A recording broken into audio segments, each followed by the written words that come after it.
तो आज हम एक बहुत ही दिलचस्प काम करने वाले हैं। हम एक टाइटल, सिर्फ एक शीर्षक और एक तस्वीर को लेंगे और उसके पीछे छिपी कहानी को परत दर परत खोलेंगे। चलिए देखते हैं कि कैसे बस कुछ शब्द और एक तस्वीर मिलकर एक पूरी दुनिया बना सकते हैं। तो सबसे पहले इस आइडिया पर ही गौर करते हैं, उड़ने वाले सांप। ये दो शब्द सुनते ही दिमाग में एक सवाल आता है, एक हैरानी होती है ना? ये एक ऐसा ख्याल है जो हकीकत की सीमाओं को ही चुनौती देता है। हाँ, बिल्कुल।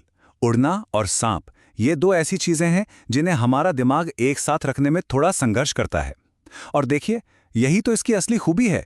ये बनाया ही इसलिए गया है कि हमारा ध्यान खींचे, हमारे अंदर एक जिज्ञासा पैदा हो और हमें हैरत में डाल दे।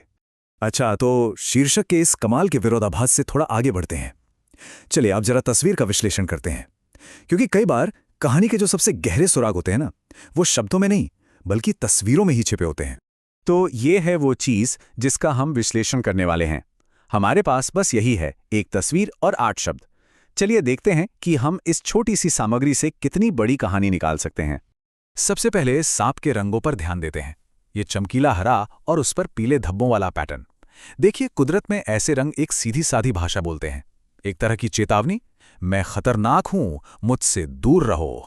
ये रंग देखते ही एक रोमांच और खतरे का एहसास होने लगता है।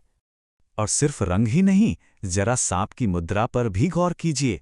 उसका मुंह पूरा का पूरा खुला हुआ है। ये आक्रामकता या टकराव का एक बिल्कुल साफ संकेत है। मतलब ये कोई शांत स्थिर तस्वीर नहीं है, इसमें एक्शन है, एक कहानी है जो हमारे आंखों के ठीक सामने घट रही है। और जो बैकग्राउंड है वो इस एहसास को और भी गहरा बना देता है। ये मुड़ी तुड़ी गहरी शाखाएं और ये बिल्कुल स्याह माहौल एक रहस्यमयी और बहुत ही प्राचीन एहसास देता है। ये साफ है कि ये कोई पालतू जानवर नहीं है, ये अपने असली जंगली अनछुए ठिकाने में है। तो ठीक है, हमने इस जीव का विश्लेषण कर लिया। अब चलिए अपना ध्यान उस दुनिया की ओर ले चलते हैं जिसमें ये रहता है, जैसा कि हमें टेक्स्ट में बताया गया है। एशिया का दायरा। देखिए, ये सिर्फ एक ज्योग्राफिकल लोकेशन से कहीं ज्यादा है। यहाँ जो शब्दों का चुनाव किया गया है ना, वो बहुत ही सोचा समझा और दमदार है। चलिए इस दायरा शब्द पर और करीब से नजर डालते हैं। दायरा शब्द सुनते ही जहन में कल्पना, प्रभुत्व और शान की तस्वीरें आती हैं। ये कोई आम सी जगह नहीं है, ये एक पूरा साम्राज्य है।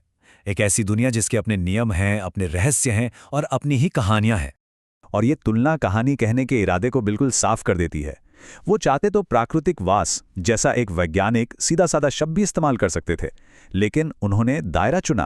क्यों? क्योंकि प्राकृतिक वास हमें एक तथ्य बताता है, जबकि दायरा हमें एक साहसिक सफर का वादा करता है। तो अब हमारे पास एक ऐसा जीव है जिस पर यकीन करना मुश्किल है और एक रहस्यमय दुनिया भी है। अब देखते हैं कि शीर्षक का आखिरी हिस्सा इन दोनों को एक साथ कैसे जोड़ता है और एक बहुत ही अनोखा वादा तैयार करता है। और ये रहा पहेली का आखिरी टुकड़ा, खोज। शीर्षक का पहला ही शब्द, ये बहुत जरूरी है। ये सिर्फ एक जानकारी नहीं है, ये एक एक्शन है, एक तरह का बुलावा है। ये इस पूरे कॉन्सेप्ट को एक यात्रा, एक मिशन के तौर पे पेश कर रहा है। तो संक्षेप में कहें तो ये तीनों चीजें मिलकर एक बहुत मजबूत वादा करती हैं। पहला, एक अविश्वसनीय जीव देखने को मिलेगा। दूसरा, एक रहस्यमय दुनिया में सफर करने का मौका मिलेगा। और तीसरा, इसे खोजने के लिए एक एक्टिव मिशन पर जाना होगा।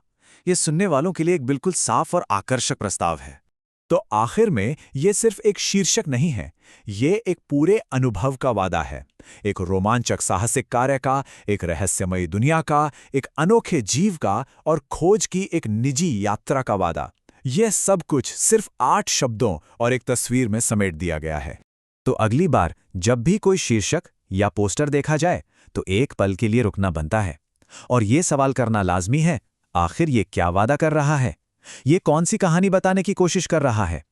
क्योंकि अक्सर सबसे बेहतरीन कहानियां सतह के ठीक नीचे ही छिपी होती हैं, बस किसी के खोजे जाने का इंतजार करती हैं।